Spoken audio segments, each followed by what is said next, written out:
رسول کریم صلی اللہ علیہ وآلہ وسلم نے ارشاد فرمایا، میں تمہیں ایسی عبادت نہ بتاؤں کہ جس کو کرنا بہت ہی آسان ہے اور بدن پر وہ بوجھل نہیں ہے، بدن پر وہ ہلکی ہے۔ عبادتوں میں مشقت تو اٹھانا پڑتی ہے۔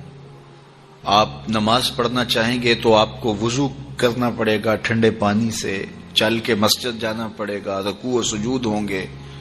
روزہ رکھنا ہے تو آپ کو دن بھر کی بھوک کاٹنی پڑے گی، زکوٰۃ دینی ہے، صدقہ کرنا ہے، خون پسینے کی کمائی سے پیسے جدا کرنے پڑیں گے، حج کرنا ہے تو بہت زیادہ مشقت اٹھانی پڑے گی۔ جتنے بھی اعمال ہیں خیر کے، اچھائی کے، ان میں بہت زیادہ مشقت اٹھانا پڑتی ہے۔ یہ طالب علم یہاں پڑھ رہے ہیں، 8 سال کا چلہ کاٹ رہے ہیں، معلمین پڑھا رہے ہیں، صبح تہجد سے اٹھتے ہیں اور شام تک ایک وظیفے میں لگے ہیں، علماء ہیں کام کر رہے ہیں، بہت سارے لوگ، کتنے مشقت والے کام ہیں، تب اللہ کی رضا جا کے نصیب ہوتی ہے۔ لیکن میرے حضور نے فرمایا تمہیں ایک ایسا عمل نہ بتا دوں جس میں بدن بھی نہیں تھکتا اور ہے بھی بڑا آسان؟ اللہ اکبر! فرمایا وہ عمل کون سا ہے؟ الصمت و حسن الخلق، خاموشی اور اچھے اخلاق۔ زیادہ بولنے سے بہتر ہے خاموش رہو، خاموشی میں نجات بھی ہے، ثواب بھی ہے۔ زیادہ بولنے والا جھوٹ بھی بول لیتا ہے، زیادہ بولنے والا گالی گلوچ اور سب و شتم پر بھی اتر آتا ہے، زیادہ بولنے والا کسی کی پگڑی بھی اچھال دیتا ہے، زیادہ بولنے والا غیبت بھی کر لیتا ہے، زیادہ بولنے والا ایسا مزاح کر لیتا ہے جس سے کسی کو تکلیف پہنچے۔ زیادہ بولنے والے سے بہت ساری غلطیاں ہو جاتی ہیں، جو تھوڑا بولے اس سے غلطیاں کم ہوتی ہیں، چونکہ انسان کے زیادہ گناہ جو ہے وہ اس کی زبان کی وجہ سے ہوتے ہیں۔ ایک روایت میں آتا ہے جب صبح ہوتی ہے سارے اعضائے بدنیاں زبان کے آگے ہاتھ جوڑتے ہیں، بی بی تو چپ رہنا، چونکہ بولتی تو ہے اور مصیبت سارے اعضائے بدنیاں کو سہنا پڑتی ہے۔ تو یہ زبان جو ہے اس کی وجہ سے زیادہ گناہ ہوتے ہیں، یا زبان کی وجہ سے، یا انسان کی عصمت کا جوہر جب لٹتا ہے تو پھر اس کے پلے کچھ نہیں رہتا۔ اس لیے میرے حضور نے ارشاد فرمایا جو تمہاری 2 ٹانگوں کے درمیان اور جو 2 جبڑوں کے درمیان زبان، ان دونوں کی مجھے تم ضمانت دے دو، میں محمد تمہیں جنت کی ضمانت دے دیتا ہوں۔ تو فرمایا کہ میں تمہیں ایسا عمل نہ بتا دوں کہ جو بہت ہی آسان ہے، اور وہ کیا ہے؟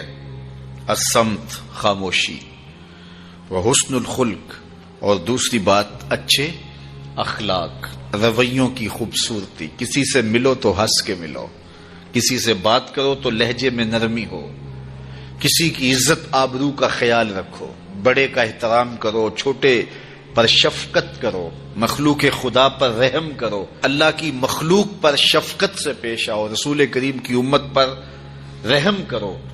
تو یہ ایسا عمل ہے جس پر کوئی مل بھی نہیں لگتا، قیمت بھی نہیں لگتی، بدن بھی نہیں تھکتا، لیکن نامہ اعمال نیکیوں سے بھر جاتا ہے۔ قیامت کے دن نامہ اعمال پر سب سے وزنی جو عمل ہوگا وہ حسن خلق ہوگا۔